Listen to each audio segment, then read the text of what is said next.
Hello दोस्तों, ये कहानी शुरू होने से पहले अगर आपने हमारे चैनल को सब्सक्राइब नहीं किया है तो जल्दी से सब्सक्राइब करके बेल आइकॉन दबा दीजिए, क्योंकि हम आते हैं हर बार एक नई सुपर मज़ेदार कहानी के साथ।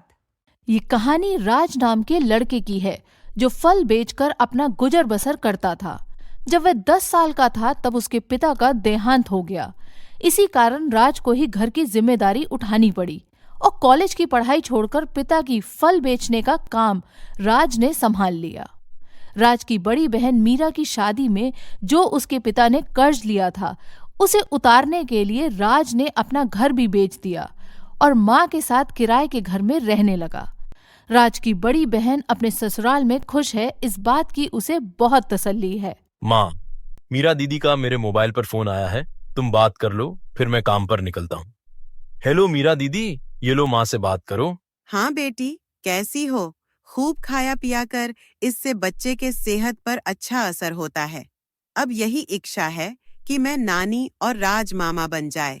जल्दी से अपने नाती को मिलकर ही तीर्थ यात्रा पर जाऊंगी। माँ, बस राज के लिए अच्छी सी लड़की ढूंढ लो जो घर संभाल ले। माँ, मुझे देर हो रही है, बाद में बात कर लेना। मैं तेरे से बाद में बात करती हूँ। राज को देर हो रही है। ठीक है माँ। राज फल का ठेला लेकर काम पर निकलता है। उसे पहले ही बहुत देर हो चुकी थी। वह ग्राहक का इंतजार कर रहा था, तभी उसका एक साथी जो ऑटो चलाता था वो किसी लड़की से झगड़ रहा था। मैडम, ऐसा थोड़ी होता है। जब आपने मुझे यहाँ छोड़ने के लिए पैसे तय किया है तो चुपचाप मेरे पैसे दे दो ना। भैया, मैंने आपको बोला ना, मेरा पर्स रास्ते में कहीं गिर गया है। मेरा मोबाइल फोन भी उसी में है और सारे पैसे भी। मेरा पर्स कहीं नहीं मिला है। मैं तुम्हें बोल रही हूँ ना, मुझे अपना नंबर दे दो, मैं तुम्हारे नंबर पर पैसे भेज दूंगी। अभी मुझे देर हो रही है, मुझे सामने होटल में एक फंक्शन में पहुंचना है। मैं कुछ नहीं जानता हूँ, मुझे पैसे तो देने पड़ेंगे, ऐसे थोड़ी होता है।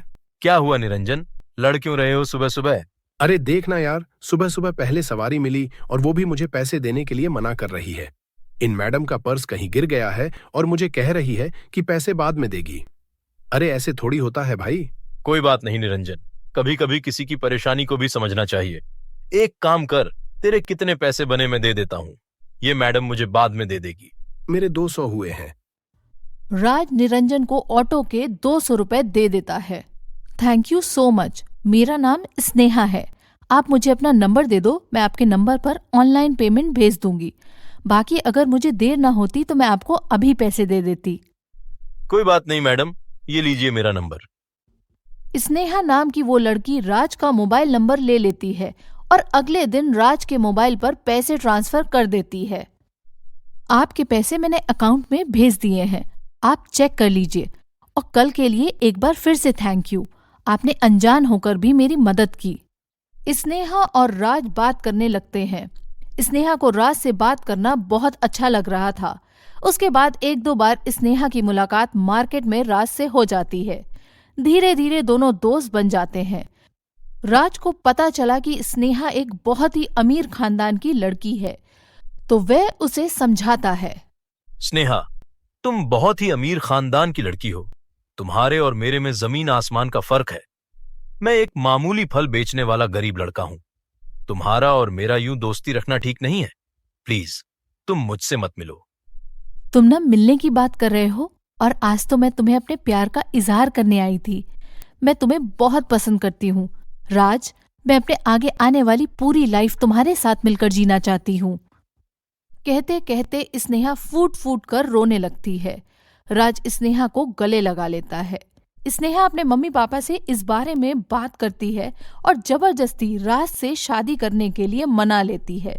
इधर राज भी अपनी माँ और बहन से इस बारे में बात करता है और एक शुभ मुहूर्त में दोनों की शादी हो जाती है। स्नेहा का स्वभाव बहुत अच्छा था। उसे इस बात से कोई फर्क नहीं पड़ता था कि उसकी ससुराल गरीब है, ना ही उसने कभी इस बात की कोई शिकायत की। स्नेहा, तुम मेरे साथ शादी करके खुश तो हो ना? दिल से प्यार किया है, मैं तुम्हारे साथ बहुत खुश हूँ। माँ जी, मीरा दीदी सब मुझे कितना प्यार करते हैं। मुझे तो महसूस नहीं हुआ कि मैं अपना घर छोड़कर आई हूँ। तभी स्नेहा की सास भी आ जाती हैं। जीती रहो बहू, हम बहुत भाग्यशाली हैं कि इस घर को तुम्हारे जैसी बहू मिली। स्नेहा भाभी, ये देखो, मैं आपके लिए नई साड़ी लाई हूँ। आज आप शाम को कीर्तन में यही पहनना। मीरा दीदी, ये साड़ी तो बहुत सुंदर है। ठीक है, पर एक शर्त कि आज आप मुझे खुद तैयार करोगे। प्रॉमिस? स्नेहा की बात सुनकर मीरा की आंखों में आंसू आ जाते हैं। उसने कभी सोचा ही नहीं था कि उसे इतनी प्यारी भाभी से इतना प्यार और सम्मान मिलेगा। सचमुच कुछ ही दिनों में स्नेहा ने सबके दिल में एक अलग जगह बना ली। अब तो स्नेहा के बिना कोई भी नहीं रहता था। मीरा के बेटा पैदा होते ही इधर स्नेहा भी गर्भवती हो जाती है।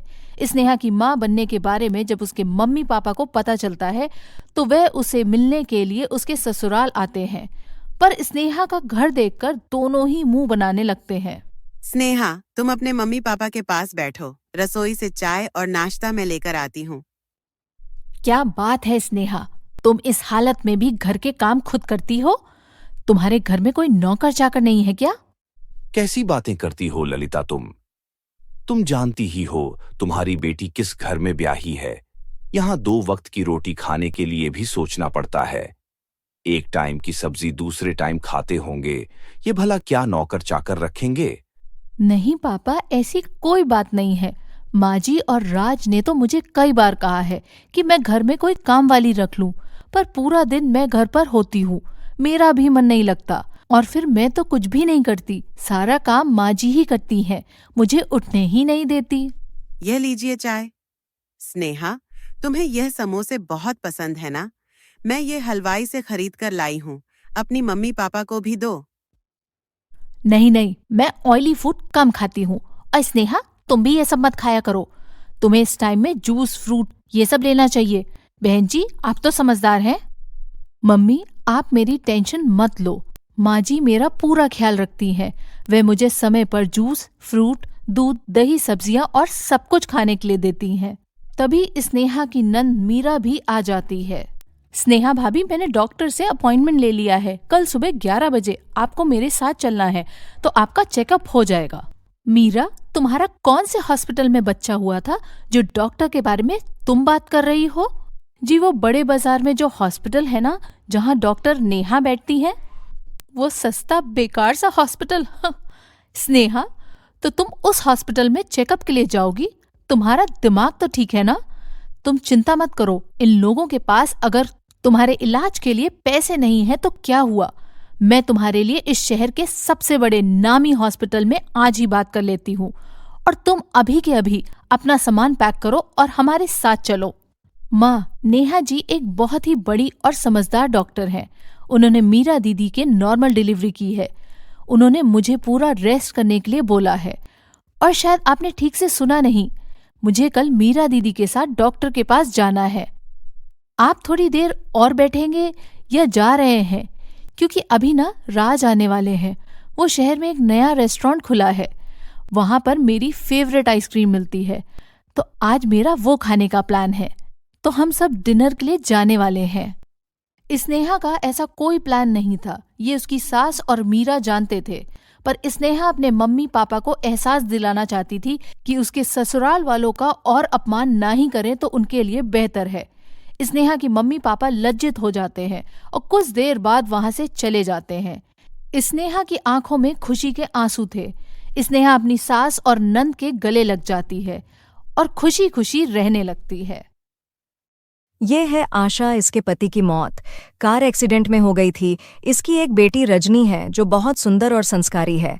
आशा रजनी के लिए लड़का खोज रही थी। एक दिन रजनी के लिए बड़े घर से रिश्ता आता है। अगले दिन रजनी को देखने के लिए आते हैं। आपकी बेटी तो बहुत सुंदर है, मुझे आपकी बेटी पसंद है।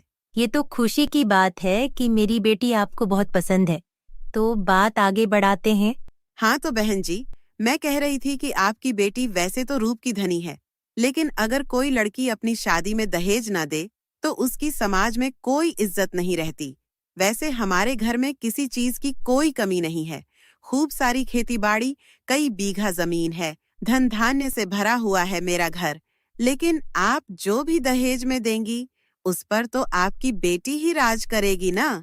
जी, वैसे तो मैं आपको सर्वगुण संपन्न अपनी इकलौती बेटी सौंप रही हूँ, लेकिन फिर भी आप चाहती हैं तो बताइए, क्या मांग है आपकी? ज्यादा कुछ नहीं, बस 10 लाख नगद, एक मोटरसाइकिल और हमारे लिए सोने की चैन और साथ में हमारे सभी रिश्तेदारों के लिए कपड़े। बस इससे ज्यादा हमें कुछ नहीं चाहिए। बेचारी गरीब आशा अपनी बेटी रजनी को बड़े घर में भेजने के सपने देखने लगती है, लेकिन ममता की बातें सुनकर वह परेशान हो जाती है। लेकिन फिर अपनी बेटी को बड़े घर में जाते देख वो उनकी शर्त मान लेती है। इसके बाद ममता रिश्ता पक्का कर अपने बेटे के साथ वहां से चली जाती है। माँ, कहाँ से लाएंगे आप इतना दहेज?